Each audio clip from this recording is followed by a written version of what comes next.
The solution for humanity.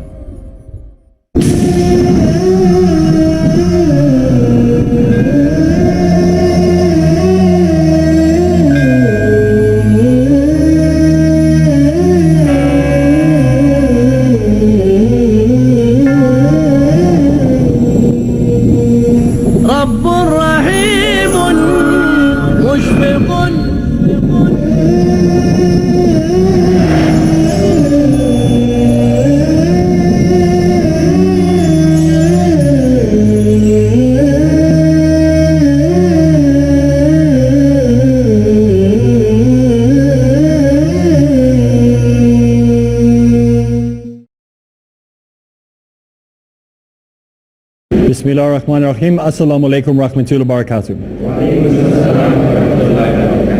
Welcome to another episode of Dawah Ilallah as we look into the comparative sciences on how to be more effective in calling people to Islam. Specifically looking in this part of the series at how to speak to Jehovah's Witnesses or what they believe. We're still building the framework of what they believe. And over the last 3 episodes we have been looking at some of the strange doctrines and beliefs they have, how they are developed, how they're structured, and what their value system is. But before we move on today, there are probably many questions that you would like to ask, and I know definitely here in the audience there are some who have questions that we were unable to ask because of the time factor. So we're going to start off today, before we move on to the rest of what Jehovah's Witnesses believe in actions, we're going to answer some questions. You have a question. What would your question be? Assalamu alaikum wa rahmatullahi wa barakatuh. Alaikum salam wa rahmatullahi wa barakatuh. Sheikh, what I want to ask is, in Jordan Witness, who is the religious head?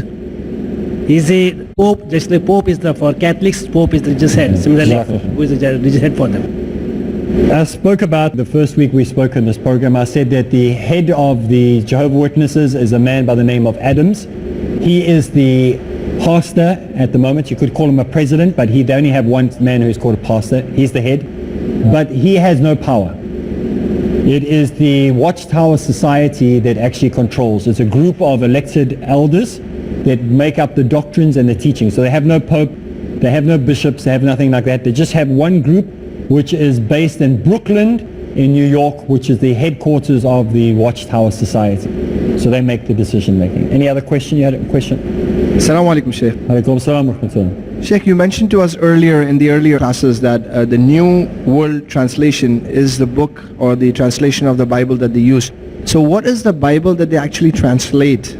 Which is the Bible? Is it the Catholic Bible with the 73 books, or the Protestant Bible with the 66 books, or the Good News Bible with 81 books, or the Mormons Bible with the 15 books? Which is the Bible that they use and they translate it as a New World Translation? Jehovah's Witnesses claim that they are following the 66 books. They translated from what they claim to be the Greek translation. They're welcome to have translated from any of the versions. It really makes no difference. Their translation, whether they copied it authentically or they didn't, it's still full of errors. The New World Translation is not the best translation, it's not the worst translation. There are far worse ones as far as I'm concerned. The New International Version and the Good News Bible and the Living Bible are probably far worse than the New World Translation. They all copy from guesswork, really. I mean, we don't have any authentic books that they could go back to and see what the Aramaic was.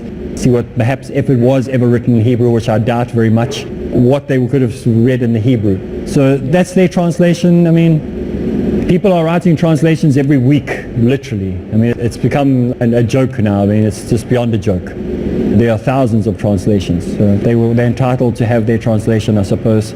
It's still not going to help defend their point in any way. You have a question? Assalamu alaikum. Sheikh, in the earlier episodes, we learned that Satan is the ruler of the current world order according to the beliefs of Jehovah's Witnesses. My question is whether Jehovah's Witnesses have any power or impact on the present governments of any country? The Jehovah's Witnesses don't have any interest in government or any interest in politics. They have no interest in law. They have nothing to do with that. If they don't serve in the military, they'll go to jail instead of going to the military. In my country, it was compulsory to do 2 years of military service. And there were many Jehovah's Witnesses who were in jail because they refused to go to the military. So they're very particular on staying out of it. So there's no country that they have power or authority in, technically speaking. Technically speaking. We don't see that anywhere they have any power. Whether they have pull in governments because of their financial leanings or their investments is another story. But what we see on face value, they don't have any power. Next question. Assalamu alaikum. Wa alaikum assalam. Since we are talking about Protestants and Jehovah's Witness being one of them, do the Christians have a bound document which then each of the group, when they disagree with the Catholics, they start their own sect, which they go and translate? Is there a bound document like we have the Quran, which is in Arabic, and then we have various translations on various languages? Do they have something on which they can base their new religion? Generally, all the groups that we find within Christendom, and in fact with most religions in the world, they try to base it around their text, whatever it might be.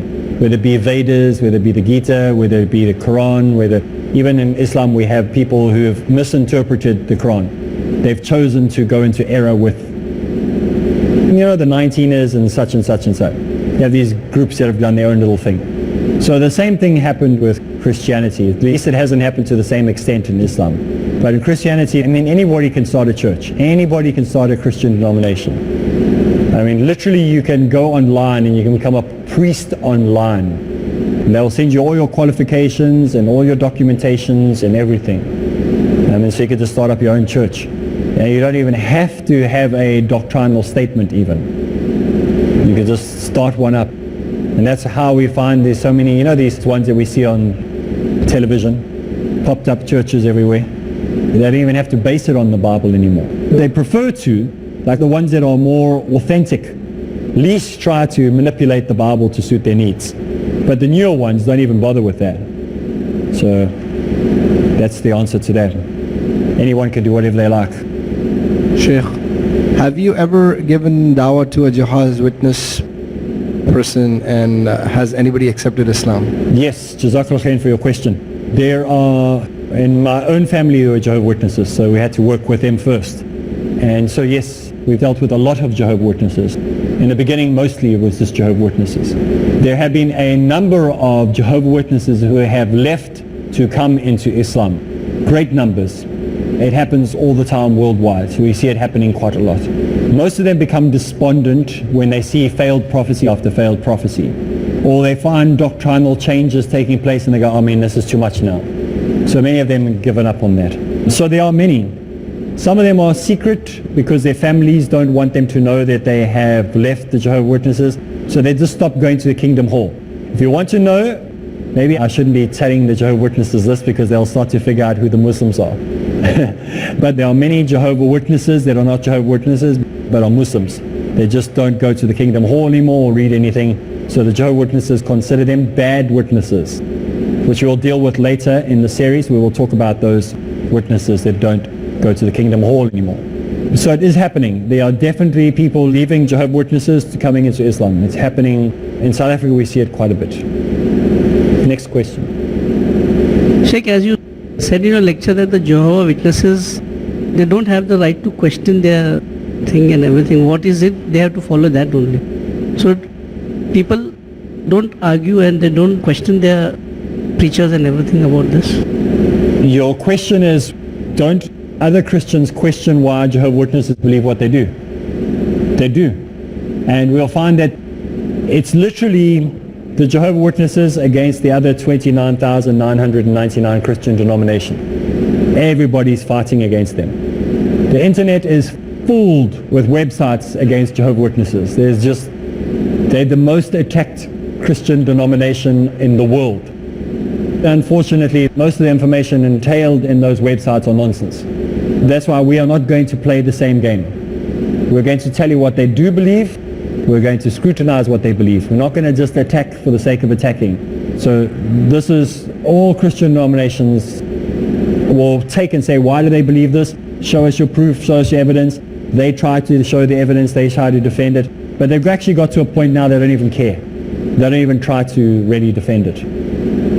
When a person becomes Jehovah's Witnesses, you said that he has to just follow what is there in whatever is there in Jehovah's Witnesses. So while going through that, can't he question his preacher or the pilgrim about this? Jehovah's Witness, once he has been baptized and once he has made his commitment to the Jehovah's Witnesses, he no longer is allowed to question or even cause dissension or anything like that, otherwise he will be discommunicated. First of all, there's a process of correction. If he still doesn't accept the correction, then he will be asked to leave, or he'll be put out the fold for a while. We'll get to that section later, inshallah, how they do that. We need to take a break. When we get back from the break, we'll continue, inshallah.